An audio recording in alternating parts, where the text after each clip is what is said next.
Hi everyone, my name is Austin Bingham, and welcome to my course, Core Python Introspection. I'm a founder and principal consultant at 60 North. Python is a highly dynamic language, and this dynamism is enabled by a great deal of metadata associated with objects at runtime. Coupled with this, Python provides excellent support for introspection, the ability of a program to examine and even modify its own structure and state. In the hands of a skilled programmer, introspection can be the key to elegant designs or debugging complex problems. In this course, we'll introduce you to Python's facilities for introspecting live programs.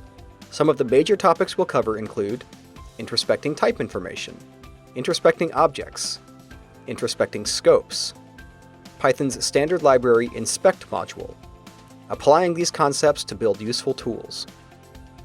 By the end of this course, you'll know how to query objects for their attributes and inspect program state, and you'll have a deeper knowledge of how Python programs are arranged internally. Before beginning this course, students should be familiar with the essentials of the Python language, including functions, classes, and modules. This course assumes knowledge of these topics equivalent to what's presented in Core Python Getting Started. I hope you'll join me in this journey to learn more about introspection in Python with the Core Python Introspection course at Pluralsight.